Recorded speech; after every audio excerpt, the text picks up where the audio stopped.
से आज हम सीखने वाले हैं। अब्राहम के बारे में आप सबको पता ही होगा। ऐसा बताया जाता है कि एक जो औरत थी वो अपने घर में सो रही थी और अपना पति भी उसके साथ में था। तो क्या हुआ कि उसको कुछ खटखट की आवाज़ आती है। तो वो अपने पति को उठा के बोला, अरे अब्राहम हारान देश से निकला। उस समय वह 75 वर्ष का था। इस प्रकार अब्राहम अपनी पत्नी सारे और अपने भतीजे लूत को और जो धन उन्होंने इकट्ठा किया था और जो प्राणी उन्होंने हारान में प्राप्त किए थे सब को लेकर कनान देश में जाने को निकल चला। और वे कनान देश में आ गए। उस देश के बीच से जाते हुए अब्राहम शकेम में जहाँ मोरे का वंश है पहुँचा। उस समय उस देश में कनानी लोग रहते थे। तब यहोवा ने अब्राहम को दर्शन देकर कहा, ये देश मैं तेरे वश में कर दूंगा। और उसने वहाँ यहोवा के लिए जिसने उसे दर्शन दिया था एक वेदी बनाई। है। तो यहाँ पर परमेश्वर ने अब्राहम से कहा, उस देश में जा जो मैं तुझे दिखा रहा हूँ, जो मैं तुझे दे रहा हूँ। यहाँ पर परमेश्वर उसके सामने प्रकट नहीं है। यहाँ पर परमेश्वर उससे आके एकदम से खड़े हो गए, बोला इधर चल इधर चल। परमेश्वर ने उसको कैसे दर्शन दिया होगा आप बताइए? पढ़ा है किसी ने पहले? ये क्या लगता है कैसे कहा होगा? स्वप्न के द्वारा, और कुछ बातें परमेश्वर हमारे मन में बोलते हैं। परमेश्वर हर एक जन से बात करते हैं। कोई यहाँ पर बैठा है वो ये नहीं बोल सकता है कि मुझसे परमेश्वर बात नहीं करता। परमेश्वर हर एक से बात करता है, बस सुनने वाले कान चाहिए। मुझे और आपको सुनने के लिए पवित्र आत्मा चाहिए कि जब हम उसकी सुनते हैं तब हमें बराबर एहसास होता है। तो ऐसे ही अब्राहम को एक एहसास हुआ कि परमेश्वर उसे क्या कह रहा है कि यहाँ से छोड़ के वहाँ चल। क्या कह रहा है कि अपने पिता और अपने देश के लोगों को छोड़कर कहाँ चल? उस देश में चल जो मैं तुझे दिखाऊंगा। और अब्राहम क्या करता है? उठता है और जाने लग जाता है। और जिस समय वो जाता है, आपको पता है उसकी उम्र कितनी बताई गई? 75 साल। कितने साल? 75 साल। 75 साल में लोग रिटायरमेंट की बात करते हैं। आजकल 30-35 के लोग बोलते हैं बहुत लाइफ जी गया। एक आदमी को मैं मिला, वो आदमी मर गया, 35 साल का था। उसने क्या किया, जब वो 16-17 साल का था उस समय शादी किया और उसी समय उसको बच्चा हुआ। उसकी बेटी भी 15-16 साल में उसकी भी शादी कर दी और उसको भी बच्चा हो गया। तो अब ये 35 साल का जब हुआ तब क्या था, ये नाती वाला हो गया था। और उसको ऐसा लगता था कि उसने बहुत उम्र देख चुका था। आखिर वो पी के मर गया। तो 35 साल में लोग सोचते हैं कि बहुत उम्र हो गया है, बहुत हमने जिंदगी देख ली। नहीं, 75 साल की उम्र में से परमेश्वर कह रहा है अपने घराने को छोड़ और उस देश में जा जो मैं तुझे दिखाऊंगा। आज का जो मेरा विषय आपके उसमें लिखा है, अब्राहम का विश्वास, कैसा वो विश्वास करता है। अगर आप अब्राहम के बारे में और जानना चाहते हैं उसके विश्वास के बारे में, तो रोमियो 4 अगर हम पढ़ेंगे तो पूरा सिर्फ अब्राहम के विश्वास के ऊपर ही बताएगा कि अब्राहम का कैसा विश्वास था और वो कैसा। और उत्पत्ति 15:6 ऐसा कहता है कि अब्राहम ने प्रभु पर विश्वास किया और प्रभु ने उसकी इस बात को उसकी धार्मिकता गिना। किस पर विश्वास किया? प्रभु पे विश्वास किया और प्रभु ने उसकी इस बात को धार्मिकता गिना। प्रभु अगर गिन रहा है तो बहुत बड़ी बात है। लोग आपका जो पास्टर हैं, आपके जो लोग हैं आसपास के साहब मैडम जो भी है, अगर वो आपकी तारीफ करे वो कुछ वो नहीं। प्रभु अगर आपकी तारीफ करे, अगर वो लिख रहा है बोला वाह, वो सबसे बड़ी बात आती है। तो प्रभु ने यहाँ पर उसकी बात को क्या किया? उसकी धार्मिकता गिना, है ना। तो कुछ बातें हम देखेंगे अब्राहम के जीवन की, कुछ खास बातें। देखिए आपकी चिट्ठी में सब लिखा हुआ है, सिर्फ आपको मुझे ध्यान धर के सुनना पड़ेगा, तब आपको सारी बातें समझ में आ जाएगी। और ये चिट्ठी आप आपकी किताब में ऐसे चिपका सकते हैं। देखिए मैं ऐसे चिपका के रखता हूँ, तो मेरे पास में बहुत सारी ऐसी चिट्ठियाँ हैं, तो आप ऐसे चिपका के रख सकते हैं और आपको इन बातों से आगे भी आप सीख सकते हैं। अब्राहम के जीवन की खास बात है, तो पहली जो बात थी उसके जीवन की, अनदेखे परमेश्वर पे विश्वास किया। जैसे मैंने कहा कि परमेश्वर उसके सामने आके खड़ा हुआ नहीं, उससे बात किया, सिर्फ वो सुन सका और वो समझ सका। तो अनदेखे परमेश्वर पे उसने विश्वास किया, है ना। वचन 12:4 क्या कहता है? यहोवा के इस वचन के अनुसार अब्राहम चला और लूत भी उसके संग चला। और जब अब्राहम हारान देश से निकला तब उस समय वह 75 वर्ष का था। तो परमेश्वर के वचन के अनुसार क्या हो गया?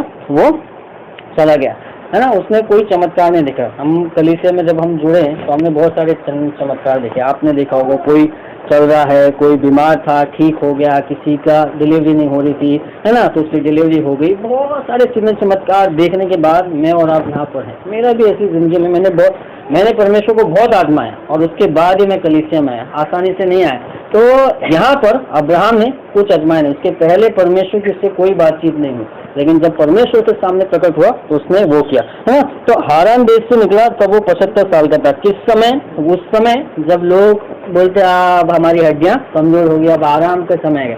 लोग 40-50 के होते ना, तो लोग रिटायरमेंट प्लान करते हैं, बोला मैं यहाँ बंगला बनाऊंगा और मैं और मेरी पत्नी हम आराम वाली चेयर में बैठेंगे और 60-65 साल की उम्र में हम न्यूज़पेपर पढ़ेंगे और आराम करेंगे, सब प्लान करते। लेकिन इसको 75 साल में कहा, बोला सोना मत, चल तुझे मैं एक जगह दिखाता हूँ, तू वहाँ पे रहे ना रहे, लेकिन तेरे बाल और तेरे बच्चे वहाँ पर जाके रहने वाले हैं। और अब्राहम बोल सकता ना, बोला प्रभु मैं तो 75 साल का हो गया हूँ, बूढ़ा हो गया हूँ, क्या करे तू, मुझे रहने दे, इधर ही मर जाने दे, इधर ही कब्र हो जाने दे। लेकिन अब्राहम ने कहा, बोला ठीक है, तू जैसा कह रहा है मैं वैसे करूँगा। और वो उसके साथ साथ ने कहा वहाँ चल गया। तो बिना देखे उसने परमेश्वर के ऊपर विश्वास किया ना। कई बार परमेश्वर को बहुत सारे सबूत देना पड़ता है, आपको मुझे। कई बार हम ऐसे रखते हैं, बोला ये काम होगा तब मैं चर्च में जाऊंगा, ये काम होगा तब मैं आराधना करूंगा, ये काम होगा तभी मैं कलीसिया में जाऊंगा, वरना मैं नहीं जाऊंगा, जाने दो जैसा भी हो। इस तरीके के हम बहुत सारे, हमारे बहुत सारे, मैं भी इंसान हूँ, सीधा स्वर्ग से उठा फरिश्ता नहीं हूँ। बहुत सारी चीजें हम कई बार परमेश्वर को वो करते हैं। तो कब तक परमेश्वर को मुझे और आपको सबूत देना होगा? कब हम अब्राहम के समान, जब उसे परमेश्वर ने कहा बोला ऐसा चल, कब हम उसके समान बनेंगे कि ठीक है परमेश्वर ने मुझे कहा है मैं वैसा ही करूंगा? कब तक के परमेश्वर क्या करना पड़ेगा? सबूत देना पड़ेगा। कब तक कोई पास्टर को, कोई लीडर को, कोई बहन को, कोई भाई को, कोई जवान को आपके घर पे आना पड़ेगा और कहना पड़ेगा इस संडे कलीसिया में आओ, इस दिन कलीसिया में आओ, चलो परमेश्वर आपसे तक? कब तक कोई मेरे और आपके पास में आएगा? कब तक कोई व्यक्ति मेरे पीछे आएगा? कब हम कहेंगे कि नहीं समय आ गया है परमेश्वर की महिमा करने की, समय आ गया है उसकी इच्छा के अनुसार चलने के, समय आ गया है वो जैसा कहता है उसके पीछे पीछे चलने के लिए? कब तक है ना। मैं आपको 1 मिनट, आप आँख बंद कर दीजिए, मैं सिर्फ इतना आपको बताना चाहता हूँ। आइए हम 1 मिनट के लिए अपनी आंखों को बंद करें। यहाँ पर कोई मूर्त नहीं और ना ही कोई सूरत है जिसकी हम उपासना करते हैं, और यहाँ पर परमेश्वर की उपस्थिति है। अगर आप चाहें तो अभी देखिए, मैं 1 मिनट, आप आँख बंद कर दीजिए, मैं आपके लिए बताना चाहता हूँ कि परमेश्वर की उपस्थिति यहाँ पर है।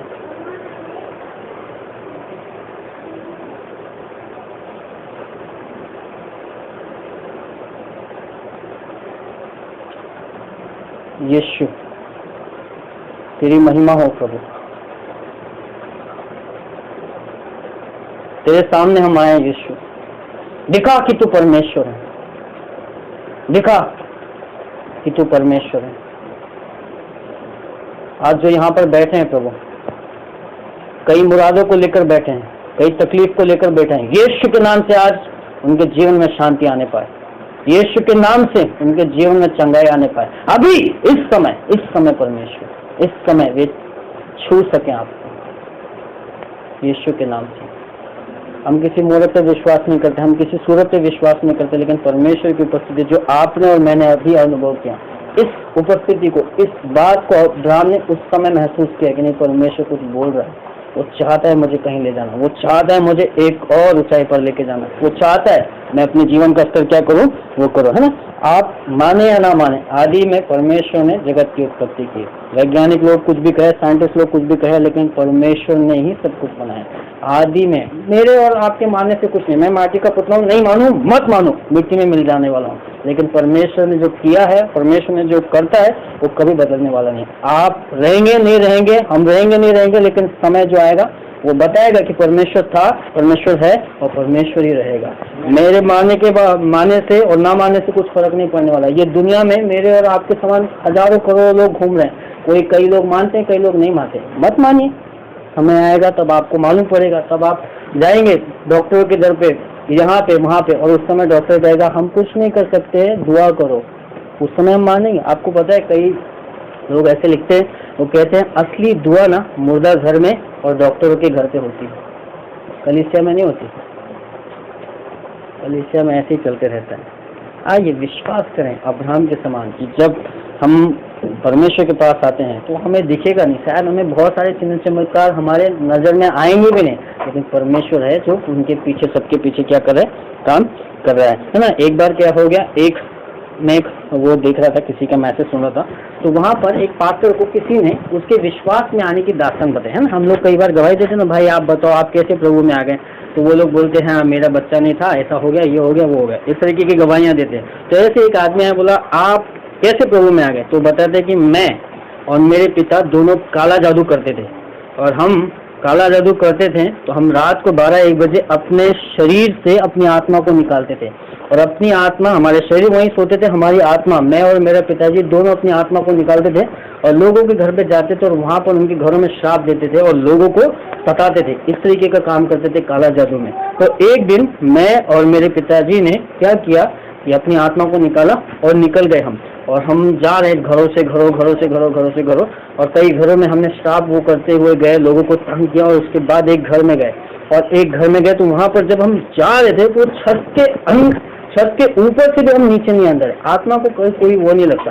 वो कह रहे हैं, वो बता रहा था कि वो छत में से हम आ नहीं पा रहे, तो दरवाजे से हमने आने की कोशिश की, हम आ नहीं पा रहे, और ऐसा लग रहा था कि कोई ऐसी बड़ी ताकत है जो हमें वहाँ अंदर आने से रोक रही थी। तो हम बहुत डर गए, और फिर उसके बाद में मैं और मेरे पिताजी आ गए, और दूसरे दिन सुबह में हम शरीर में वहाँ पर गए, तो वहाँ पर हमने क्या देखा कि वो किसी विश्वासी का घर था, और वहाँ पर प्रार्थना होती थी, और इसी कारण से मेरा मन बदल गया कि नहीं, जो ताकत शैतान को रोक सकती, जो ताकत हमारी आत्मा को रोक सकती है, वो किसको नहीं रोक सकती। वहाँ पर जब मैं और आप विश्वास में आते हैं, याद रखिए परमेश्वर की बड़ी ताकत आपको और मेरे को घेरे रहती है। हमें दिखता नहीं, लेकिन परमेश्वर सच में पीछे काम कर रहा है। तो अनदेखे परमेश्वर पे अब्राहम ने विश्वास किया, अनदेखा जो दिखता ही नहीं, हमें भी उसके समान अनदेखे परमेश्वर पे विश्वास करना है। तो दूसरी बात जो उसके जीवन की है, परमेश्वर की सुनकर आज्ञा के अनुसार चलने का विश्वास। परमेश्वर की सुनकर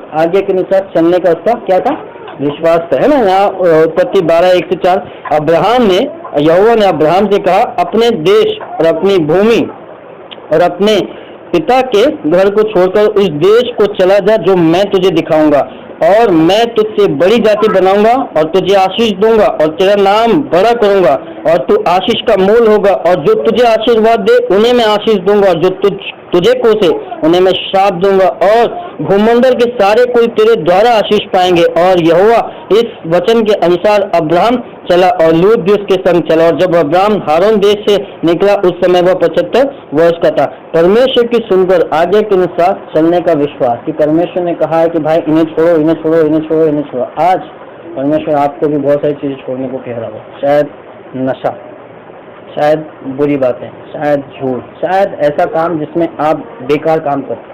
आज परमेश्वर आपको कह रहा होगा छोड़ दो इन्हें, मैं तुम्हें आशीष दूंगा, चलो कुछ और करने के लिए, वो मुझे आशीष देगा। मुझे भी ऐसे ही कहीं पर जब मैं 10 साल काम कर रहा था, परमेश्वर ने कहा ये चीजें छोड़, कुछ और करने के लिए चलो, और देखिए मैंने बताया तुरंत में कुछ नहीं हुआ, लेकिन आज मतलब मैं जब आया तो उसमें और भी लोग जुड़ते गए। कुछ 7 लोग मेरे साथ में काम कर रहे हैं, प्लस हमारे पास्टर जुनी भाई हैं और दूसरे पास्टर वो लोग भी कर रहे हैं, और उन्हीं के थ्रू आज हमें इतना बड़ा आशीष मिलने के आ रहा है। क्यों? क्योंकि परमेश्वर की बात को सुनकर, अगर मैं अपने काम पे बना रहता तो ये जो शुरू हुआ है ये होता नहीं, ये वैसा का वैसा ही रह जाता। तो परमेश्वर की हमें सुनना है और उसके अनुसार चलना है। कोई फैसले परमेश्वर आपको लेने को कर रहा होगा। एक गीत आपने सुना होगा, यीशु के मान, सुना?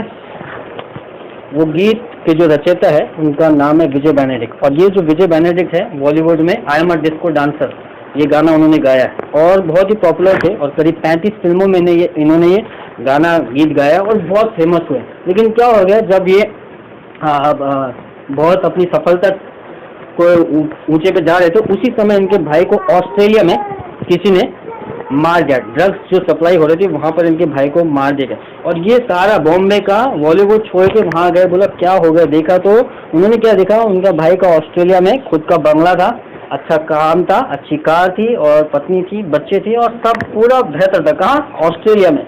वहाँ पर जाने के बाद में ये जैसे ही उसको देखे मर गया तो उनके मन में बिल्कुल भी शांति नहीं रही। उन्होंने देखा कि इंसान आता है, इतना मेहनत करता है, बंगला बनाता है, घर बनाता है, बच्चे हैं, ये है वो, एक समय ऐसा आता है कि फट से पानी के बुलबुले समान वो बहुत परेशान हुआ। फिल्मों में गाने वाला परेशान हो गया, अब इधर आके शांति ढूंढ रहा है, किधर मुझे शांति मिलेगी, किधर शांति मिलेगी, मंदिर मस्जिद दुनिया भर के इधर में गया, कहीं उसको शांति नहीं मिलेगी। फिर वो किसी ने उन्हें बताया यहाँ जरा प्रेयर में आके देखो, और फिर वो प्रेयर में आया तब उसने भी गीत गाया।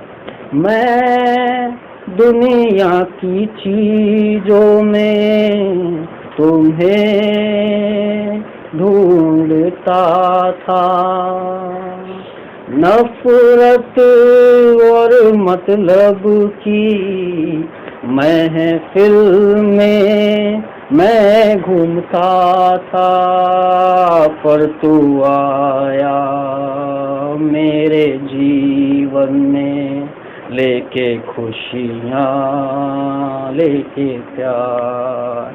यीशु तू है महान, तेरी जय तेरी जय तेरी जय, तू जो आया मेरे जीवन में, लेके खुशियाँ लेके प्यार।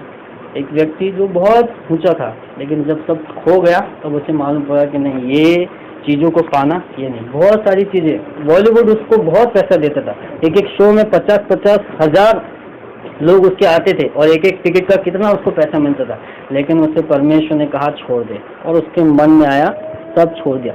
आज परमेश्वर आपको और मुझे ऐसे कई चीज़ें फैसले करने को कह रहा होगा। मैंने जैसे कहा, आपका काम जो आपको बिल्कुल शोभा नहीं देता, परमेश्वर को एकदम बेकार है, छोड़ दीजिए। झूठ की चीज़ें, बेकार की चीज़ें और ऐसी चीज़ें जो दूसरों के जीवन में श्राप लेके आ रही है, तंबाकू, गुटखा, कुछ भी ऐसी चीज़ें, सारी चीज़ें छोड़ दीजिए। परमेश्वर आपको बहुत आशीष देने वाला है। ये छोटी छोटी चीजें आपको रोकने नहीं चाहिए। अब्राहम ने ऐसे ही किया, उसने परमेश्वर की आज्ञा सुनकर उनके अनुसार चला और वही विश्वास उसे क्या करने लगा, आगे लेके चलने लगा, है ना। कई पुराने रास्ते आपके जीवन में खुले होंगे जो आपको ऐसा खुला बुला रहे, आओ आओ आओ, और बहुत सारे आपको दिख रहा होगा कि बहुत पैसा होगा, बहुत कुछ होगा। छोड़ दीजिए। प्रभु जिस बातों से खुश होता है उन बातों के पीछे चलिए। अब्राहम ने वही किया जिन बातों से परमेश्वर क्या होता था, खुश होता था, और उसने वो सारी चीजें छोड़कर, अपने पिता के घराने को छोड़कर, लिखा है, क्या लिखा है, तो अपने पिता के घराने को छोड़कर, अपने लोगों को छोड़कर उस देश की तरफ चलने लगा जो परमेश्वर ने उसे बताया था। तीसरी जो उसकी बात है, निराशा में भी आशा रखकर उसने विश्वास किया। उसकी निराशा क्या थी आपको पता है? आगे अगर हम पढ़ते हैं तो उसने लिखा है कि अब्राहम की पत्नी सारा जो थी बांझ थी। यहाँ पे परमेश्वर से कह रहा है कि मैं तुझे आशीष दूंगा और तुझसे बड़ी जाति बनाऊंगा, लेकिन वो खुद की पत्नी क्या है, बांझ है, उससे कैसे बड़ी जाति होगी? भाई आपके बच्चे नहीं होंगे तो आपसे आशीष कैसे होगी? लेकिन परमेश्वर ने कहा है कि वो करेगा तो करेगा, आपकी जिंदगी बदलेगा तो बदलेगा, आपके जिंदगी में आशीष लेके आएगा तो लेके आएगा, आपकी चिंताओं को दूर करेगा तो करेगा। अब्राहम ने वो विश्वास किया कि भाई परमेश्वर ने मुझसे कहा है कि वो मुझसे बड़ी जाति विश्व बनाएगा, और वो हिसाब से 75 साल का हुआ, 90 साल की उसकी पत्नी हुई और वो 100 साल का हुआ तब उससे बच्चा हुआ, और उस बच्चे का नाम इसहाक रखा गया, और इसहाक से याकूब उत्पन्न हुआ, याकूब से और दूसरे लोग, और पूरे दुनिया में आज अब्राहम हमारा मूल पिता कहलाता है। हमारा ही नहीं, मुस्लिम समाज का भी मूल पिता कहता है। पूरे दुनिया में जो लोग है सबका मूल पिता अब्राहम ही कहलाता है। कई लोग हैं जो दूसरे मजहब से आते हैं, हिंदू, मुस्लिम, सिख, ईसाई, सबको पता नहीं है, लेकिन अगर सब अपनी हिस्ट्री देखे तब उन्हें मालूम पड़ता है कि अब्राहम ही सबका क्या है, मूल पिता कहलाए। कैसे? एक जो जिसको बच्चे नहीं थे उससे कैसे परमेश्वर ने पूरे लोगों का मूल पिता बनाया? क्यों? क्योंकि उसने विश्वास किया। 100 साल की उम्र में उसे एक बेटा हुआ, और 90 साल की उसकी पत्नी थी, उस समय उसको क्या हुआ, निराशा में भी आशा रखकर, मैं तुझसे एक बड़ी जाति बनाऊंगा और तुझे आशीष दूंगा और तेरा नाम बड़ा करूंगा और तू आशीष का मूल होगा। परमेश्वर का वचन आपके लिए भी, ये वादा मेरे लिए नहीं, ये वादा सिर्फ अब्राहम के लिए नहीं परंतु मेरे और आपके लिए भी, कि आज परमेश्वर आपको ऐसे, अगर जो बातों का आपको छोड़ने के लिए कह रहा है, अगर मैं और आप आज ही उन्हें छोड़ दें, परमेश्वर मुझे और आपको निश्चित आशीष देगा। लिख के रख लीजिए, आज की तारीख 16 नवंबर 2014 को कोई व्यक्ति आया था और उसने अब्राहम के बारे में बताया था, और आज से 2-4-10 साल के बाद आप मुझे ढूंढेंगे और मैं आपको मिलूंगा, और उस समय आज आपने जो लिखा है वो सारी चीजें हो जाएंगी, वो सारी बातें हो जाएंगी, अगर हम परमेश्वर की बातों पे विश्वास करें कि नहीं ठीक है, परमेश्वर ने कहा कुछ छोड़ने के लिए, आज मैं छोड़ता हूँ। परमेश्वर ने कहा कुछ बातों को रखने के लिए, आज मैं, चाहे वो आपका गुस्सा हो, गुस्से के कारण आप बहुत सारे आशीष खो रहे हैं, आज छोड़ दीजिए। शायद आपका पति बहुत तंग कर रहा हो, शायद आपकी पत्नी बहुत तंग कर रही है, शायद आपके बच्चे सुन नहीं रहे होंगे और बहुत सारी तकलीफ हो रही होगी, लेकिन मैं आपको कहना चाहता हूँ सब बातों को परमेश्वर के हाथों में छोड़ दीजिए। परमेश्वर आपका और मेरा सब कुछ संभाल लेगा। निराशा में भी उसने आशा रखा, है ना। एक कई बार ऐसा बताया जाता है कि एक कहानी ऐसी बताई जाती है कि कई लोग होते हैं जो वचनों को बड़ा ही मिसबिहेव करते हैं, वचनों को बहुत सताते हैं, बस वचनों के द्वारा खेलते हैं, उनको मजा आता है।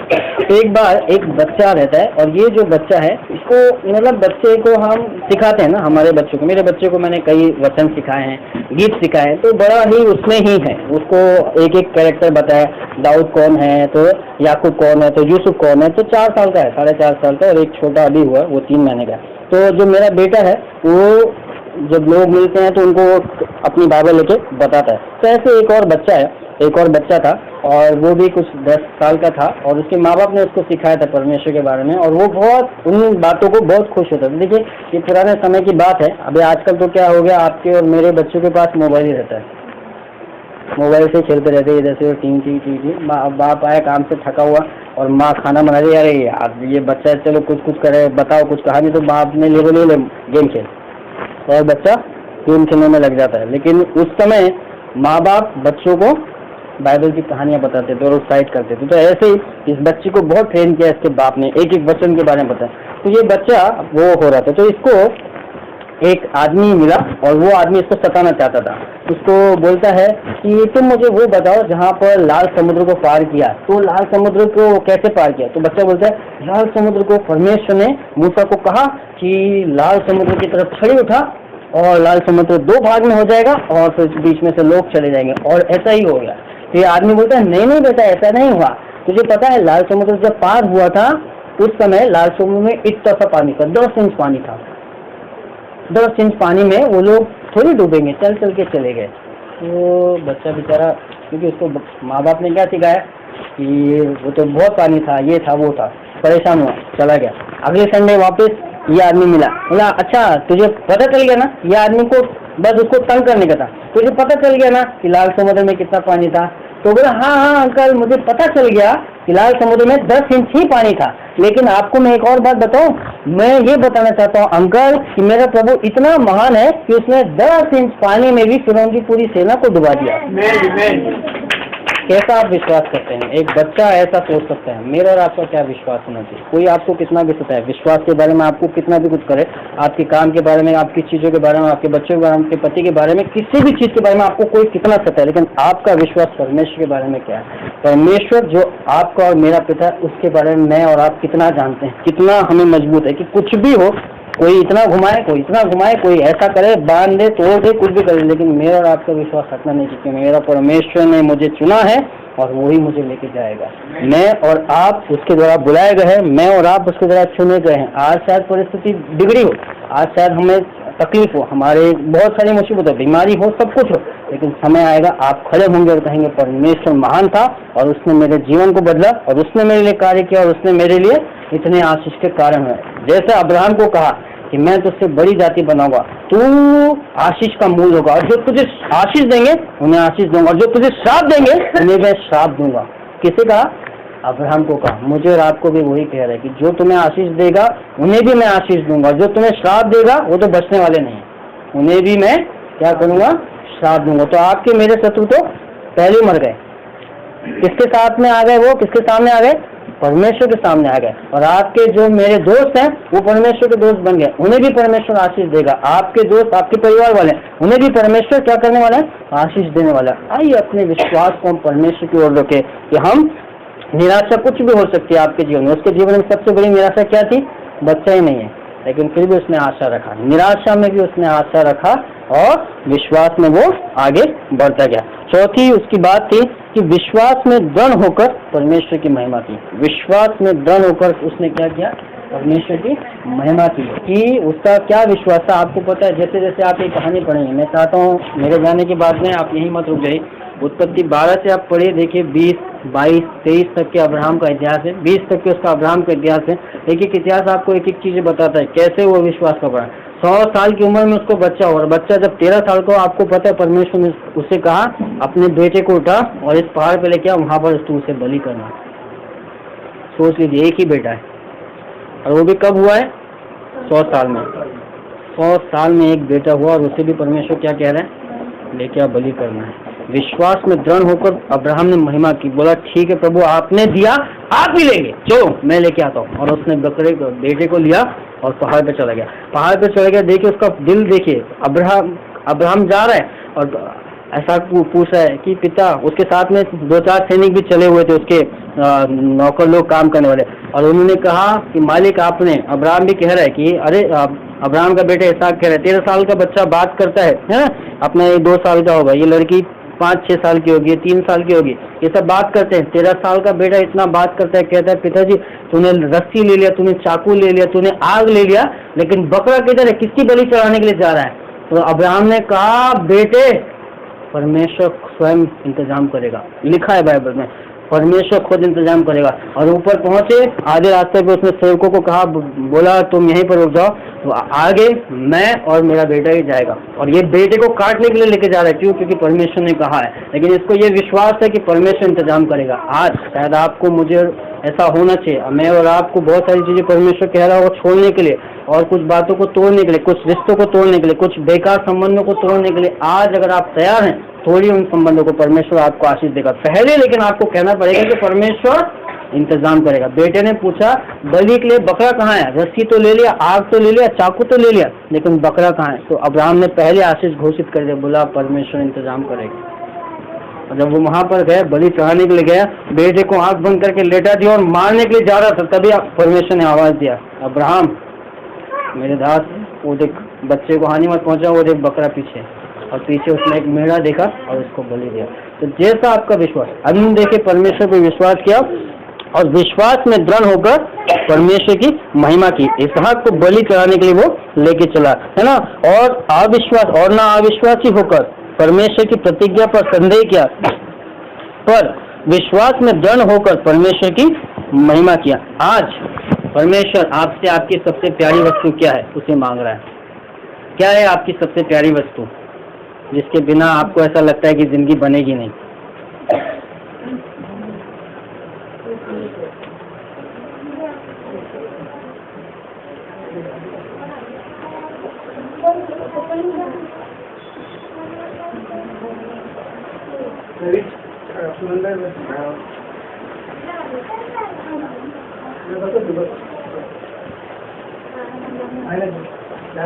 क्या है आपकी प्यारी वस्तु जिसे परमेश्वर मांग रहा है?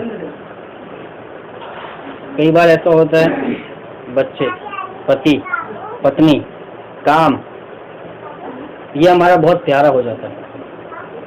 इनको छोड़ के हम कहीं कुछ नहीं करना चाहते, इनको छोड़ के हम कहीं कुछ करने नहीं चाहते। बस कई लोग काम की आराधना करते हैं, सुबह शाम कभी भी फोन करो, कहाँ हो? काम पे हो। क्यों? कितना काम, क्या हुआ? बोला बहुत पैसा मिल रहा है, लगे रहो। आज परमेश्वर मुझे और आपको यही कह रहा है, कौन सी प्यारी वस्तु छोड़ो, उसको बलि चढ़ाओ, वो आशीष देगा। जैसे हम सोचते हैं कि नहीं मेरा काम सबसे प्यारा है और आज मैं इसे छोड़ना चाहता हूँ, आज मैं इसकी बलि चढ़ाना चाहता हूँ, परमेश्वर आपके लिए एक नया काम, बेहतर काम, अच्छा काम, ऐसा काम, ऐसी चीजें जो आपने सोचा नहीं, वो आपके लिए इंतजाम करेगा। अनदेखे परमेश्वर को उसने क्या किया? विश्वास किया, विश्वास में दृढ़ होकर उसने परमेश्वर की महिमा की। अंत में मैं आपको 2 कहानी बताना चाहूँगा। ऐसा होता है कि आपको पता है, आप सब नेवी मिलिट्री के आसपास में रहते हैं, तो यहाँ पर कि बहुत सारे रूल रेगुलेशन आपको पता है। जब कभी युद्ध होता है तो बहुत सारे सैनिक लोग जाते हैं, लड़ते हैं, और फिर उसके बाद में कुछ लोग उसमें घायल होते हैं, है ना। हम पिक्चरों में देखा है, लेकिन असल में थोड़ा अलग होता है कि जब सैनिक जाता है, गोली मारता है, तर तो उसमें से कुछ लोग घायल हो जाते हैं। एक गोली में कोई तुरंत नहीं मरता, डिस्ट्रॉ लगा, और पिक्चरों में जैसे दिखाता है वैसा नहीं मरता। 3 घंटे में उनको पिक्चर खत्म करना है, इसलिए फटाफट लोग मरा, डिस्ट्रॉ, ऐसा नहीं होता है। एक गोली अगर आपके मेरे शरीर में लगती है तो कई समय लगता है, घंटों लग जाते हैं आदमी को जान छोड़ने के लिए। सही जगह पे लगी तो आपका शायद कम समय में आपकी जान जाएगी, लेकिन अगर इधर उधर लग गई तो आपका बहुत तड़पा के आपकी जान जाएगी। तो ऐसे ही एक बार 2 देशों के बीच में युद्ध हो रहा होता है और उसमें कई सैनिक आपस में लड़ रहे हैं, धड़, और एक देश का सैनिक वहां पर जख्मी हो गया और बहुत सारे सैनिक जख्मी हो गए। तो एक सैनिक यहाँ पर अपनी पूरी ड्रेस वगैरह एकदम पहन के और वहाँ पर जा रहा है, उधर गोलीबारी हो रही है और जा रहा है। तो उसका जो कमांडर होता है वो बोलता है तुम कहाँ जा रहे हो? वहाँ पर तो गोली वगैरह चल रही है, मर जाओगे, मत जाओ, मत जाओ। ये कहते हैं नहीं, वहाँ पर मेरा दोस्त है और मुझे मालूम पड़ा है कि वो घायल हो गया, मुझे ऐसा लगता है कि वो घायल हो गया। तो ये बोलता है कि अरे घायल हो गया तो मर गया होगा, मत जाओ, अपन जब खत्म हो जाएगा 2-3 दिन के बाद तब हम जाएंगे लाशें उठाने के लिए, उस समय जाएंगे। ये बोलता है नहीं सर, मेरा दोस्त है वो, मुझे तो जाना ही है।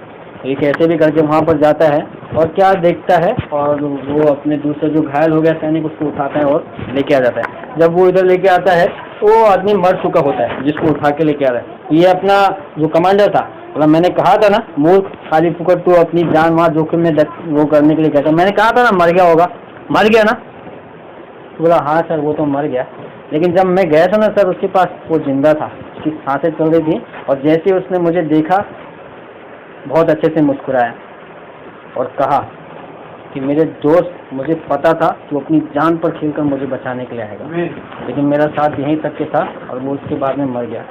मेरे प्यारे भाइयों बहनों, यीशु मसीह अपनी जान पर खेलकर मुझे और आपको बचाने आएगा। जब मैं और आप ऐसी मुसीबत में पड़े रहेंगे, कोई लोग कहेंगे मर गया, मर जाने दो, छोड़ दो, लेकिन यीशु मसीह अपनी जान पर खेलकर मुझे और आपको बचाने के लिए आएगा। चाहे वो हॉस्पिटल का बेड हो जहाँ पर ऑपरेशन हो रहा हो, मर रहे हो, कुछ भी हो, लेकिन यीशु मसीह पे अगर मैं और आप विश्वास करते वो हमें वहाँ से बचाने के लिए आता है। अपनी जान पर खेलकर सारी चीज़ों को, सारी रुकावटों को तोड़कर यीशु मसीह इस जमीन पर मेरे और आपके लिए आया है, मेरे और आपके लिए मारा गया, मेरे और आपके लिए गाड़ा गया। आज मैं और आप अगर उस पर विश्वास करते तो वो मुझे और आपको बेहतर बनाएगा। एक कहानी ऐसी बताई जाती है कि लकड़ी के जो टॉल होते हैं, जहाँ पर क्या होता है, पेड़ों को काटते हैं और जो बीच का जो भाग होता है, तना जिसको बोलते हैं, वो तने से अच्छा अच्छा चीज़ बनाते हैं और वो तने की ज़्यादा कीमत होती है। तो एक आदमी बहुत अमीर रहता है जिसके पास में ये सारे तनों का काम है, लेकिन जो नीचे जड़ का जो भाग रहता है, सोच लीजिए पेड़ अगर 30 फीट का है तो उसकी जो जड़ें जो नीचे की जो होती हैं वो जड़ें उसकी कोई काम की नहीं, उसमें सब इधर उधर का ये होता है। तो ऐसी उसके पास में कई ऐसी जड़ें ऐसी पड़ी रहती, बारिश में भीग रही है, सड़ रही है, बात आ रहा है ना, लकड़ी सड़ती काली हो जाती, बात आ रहा है, ऐसी बहुत सारी पड़ी हुई होती है। तो एक आदमी, गरीब आदमी, अपना जीवन चलाने के लिए वो लकड़ी उससे मांगने के लिए जाता है कि सर ये जो लकड़ी पड़ी आप मुझे दे दीजिए। तो ये आदमी अमीर रहता है, बोला हाँ ले जाओ ले जाओ। उसको क्या लगता है कि ये इसको ले जाके जलाएगा और घर में खाना पीना पकाएगा। तो बोला हाँ हाँ ले जाओ ले जाओ। और उसमें वो जितने भी पेड़ के टुकड़े, क्या बोलते हैं, टूटा, उसको उठा के अपने घर पे लेके आया और घर पे रख दिया। एक दिन ये जो अमीर आदमी अपने कुत्ते को घुमाने के लिए जा रहा होता है, और जब ये जा रहा होता है तो वो गरीब आदमी जिसने उसके घर पे वो लकड़ी के टुकड़े को लेके आया, उसके घर के पास से जाए। जब उसके पास से जाए तो उसके घर के सामने उसने बहुत सुंदर मोर देखा, लकड़ी का बहुत सुंदर मोर। फिर उसके बाजू में बहुत सुंदर ईगल, गरुड़, क्या बोलते, चील, बहुत सुंदर ऐसा लकड़ी का बना के बहुत सारे कबूतर, शेर और इस तरीके से बना के रखा है। तो ये आदमी अपने कुत्ते को वहाँ पे छोड़ता है और देखा तो ये वही गरीब आदमी। बोला हाँ तुम वही हो ना जो मेरे घर से लकड़ी लेके आ गए। अच्छा सुनिए, ये जो इतनी सारी सुंदर सुंदर चीज़ें जो तुमने बनाया, ये देखो, ये मोर, ये वो, ये पूरी दुनिया में इतनी सुंदर चीज़ें कहाँ मिलती है, कौन बना के बेचता है, जरा मुझे उसका नाम और पता दो, मैं उनसे खरीदना चाहूँगा। तुम मुझे बेचोगे, मुझे ये शेर पसंद आया, मुझे ये मोर पसंद आया, मुझे ये सब कुछ पसंद आया। तो बोला मालिक ये तो आपका ही है। बोला आपका ही है, इसका क्या मतलब? बोला, वो आदमी बोलता है वो जो आपके वहाँ से मैंने खुदे उठा के लेके आए थे ना, बस उनको लाके मैं बैठ के छीलते गया और बनाते गया और एक एक को आकार देते गया। किसी को मोर का आकार दिया, किसी को शेर का आकार दिया, किसी को बाज का आकार दिया, किसी को ये आकार दिया। और ये देखिए, ये सब वही टुकड़ों का कमाल है, वही टुकड़ों से बनाया गया। मेरे प्यारे भाइयों बहनों, यीशु मसीह ऐसे बेकार जो चीज़ें पड़ी होती है ना, मैं और आप, मैं बहुत बेकार जगह पे था। मेरे पिताजी गुजरने के बाद मेरी जो हालत थी बहुत बेकार थी, बहुत नशा करता था, सब कुछ था, लेकिन यीशु मसीह बेकार चीज़ों को उठा के उन्हें बेहतर बनाता है। ये आदमी यीशु के समान उस व्यक्ति के पास में गया, बोला जिन चीज़ों का मोल नहीं, ये जो पड़ा हुआ टुकड़े मुझे दे दो, मैं इससे कुछ बनाना चाहता हूँ, और उसने लाके उसे बना दिया।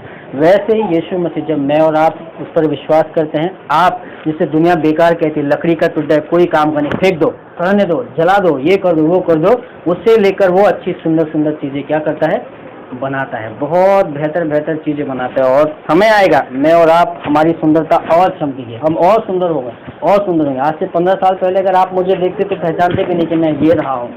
हमें सुंदर कौन बना रहा है? यीशु बना रहे हैं। क्या आज आप यीशु पे विश्वास करेंगे? क्या आप अब्राहम के समान विश्वास करेंगे? क्या अब्राहम के समान आप कहेंगे कि प्रभु जो आप कह रहे हैं, जो देश को आप छोड़ने की बात करें, जो नशे को आप छोड़ने की बात करें, जो काम को आप छोड़ने की बात करें, जो झूठ को आप छोड़ने की बात करें, और जिन बातों में हम फंसे उनको छोड़ने की आप बात करें, प्रभु आज हम उन्हें छोड़ना चाहते हैं, उन बंधनों को हम छोड़ना चाहते हैं, उन गढ़ों को हम आज ढाना चाहते हैं जो हमारी जिंदगी में पकड़ के रखे। कई बार कई लोगों के जीवन में घर होते हैं दवाइयों के। आपको पता है, लोग चर्च में आते हैं, इतनी दवाइयाँ लेके आते हैं। मैं आज यहाँ पर बैठे लोगों को चुनौती देना चाहता हूँ, आज वो चीज़ें छोड़ दीजिए। आज ही यीशु मसीह आपको उन सारी चीज़ों से चंगाई देगा।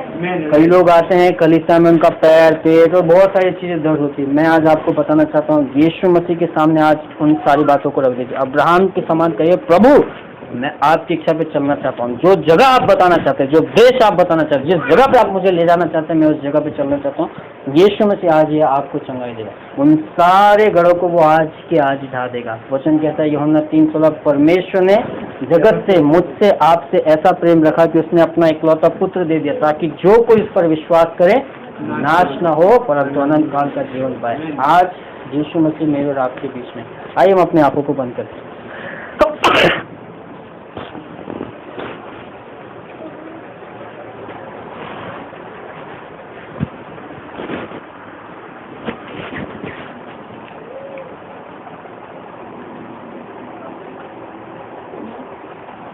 यहाँ पे कोई मूर्त नहीं और ना ही कोई सूरत है जिसको देख के मैं और आप आराधना करते हैं, और यहाँ परमेश्वर की उपस्थिति है। प्रभु यहाँ पर है, मेरे और आपके बीच में प्रभु बैठे हैं। आजू बाजू मत देखिए, अपनी आंखों को बंद कीजिए, विश्वास कीजिए कि आज परमेश्वर ने आपको छुआ है, आज परमेश्वर ने आपसे बातें की है, आज परमेश्वर ने आपको कुछ चुनौती दी है, आज परमेश्वर आपसे कुछ बातों को छोड़ने के लिए कह रहा है, आज परमेश्वर आपको नए रास्ते दिखा रहा है, नए रास्ते दिखा रहा है, नई जगहों पे लेके जाना चाह रहा है। क्या आप तैयार हैं? कचरे को मत जमा कीजिए, हीरे मोती प्रभु दे रहा है। कचरे को जमा मत कीजिए। जो बातें प्रभु के लिए कचरा है उन्हें छोड़ दीजिए, छोड़ दीजिए। मैं नहीं जानता पर आप जानते हैं, मुझे नहीं पता पर आपको पता है, मैं बिल्कुल भी नहीं समझ पाऊंगा लेकिन आप सब समझते हैं, आपको सब पता है कौन सी बातों के बारे में मैं कह रहा हूँ, कौन सी बातों के बारे में परमेश्वर आपसे कह रहा है कि छोड़ दो, छोड़ दो, छोड़ दो। नए रास्ते परमेश्वर ले खोल रहा है।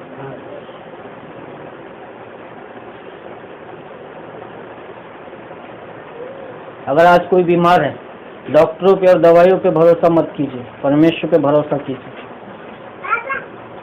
अगर आज कोई तकलीफ में, आज अगर किसी के पास काम छूटा हुआ है, परमेश्वर पे भरोसा कीजिए, नए काम वो आपको देगा, ऐसा काम जिसमें आपकी सैलरी 10 गुना बढ़कर होगी।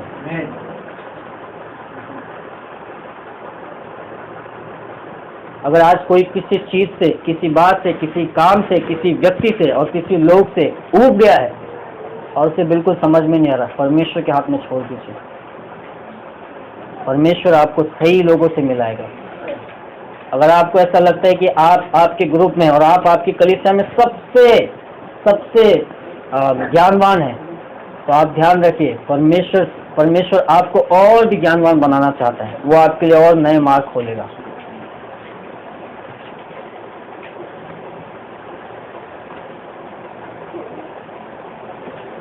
हे प्रभु, हम पर दया कीजिए। हम मनुष्य है प्रभु, हमारी कई जरूरतें, हम कई रीति से कमजोर है प्रभु। आज हम कई बातें बोल भी नहीं पाते परमेश्वर, ऐसी समस्याओं में, ऐसी तकलीफों में, ऐसी बीमारियों में, लेकिन यीशु मसीह हम जानते हैं कि आप हमें चंगाई देते हो प्रभु। अगर आज कोई यहाँ पे बीमार है, यीशु के नाम से आपके चंगाई होने दीजिए, यीशु के नाम से चंगाई होने दीजिए प्रभु। इसी वक्त चंगाई आप लेके आइए परमेश्वर। हर एक प्रकार की तकलीफें यहाँ से जाने पाए। कोई कर्जे में, यीशु के नाम से उनका कर्जा दूर हो प्रभु। आप नए मार्ग खोलिए, नए मार्ग खोलिए प्रभु, नए मार्ग खोलिए परमेश्वर। उनके सारे कर्जे वहां से चले जाए। अगर आज कोई परेशान है, तकलीफ में, मुसीबत में, यीशु के नाम से उनकी परेशानी, तकलीफ और मुसीबतों को दूर करते हैं। यीशु मसीह आप जगत में आए कि हम उद्धार पाए और हमारा उद्धार हो और हम बचाए जाए। तो वो प्रार्थना करते हैं, हर एक जन को आप बचा लीजिए प्रभु। हर एक जन जो यहाँ पर बैठा है, बच्चे से लेके बूढ़े तक के, हर एक को आप छू दीजिए परमेश्वर, हर एक के मन में आप कार्य कीजिए। अब्राहम के समान विश्वास हमारा होने दीजिए प्रभु, अब्राहम के समान। अब्राहम ने जैसे विश्वास किया प्रभु, वैसे हम भी विश्वास कर सके और अनदेखी बातों पर और अनदेखे कार्यों पर जो आप करने वाले प्रभु, उन पर भरोसा, उन पर आशा रखकर परमेश्वर आपके ऊपर भरोसा रखते हुए हम कार्य करें प्रभु। हर एक जन जो यहाँ पर बैठा है सभी को हम आशीष देते परमेश्वर, विश्वास करते कि आज आपने हमें आशीषित किया है और हमने हमें आशीषों से भरा प्रभु। हर एक जन को हम आपके हाथों में सौंपते हैं। प्रार्थना प्रभु यीशु के नाम से करते हैं, तो आप सबको आशीष दे।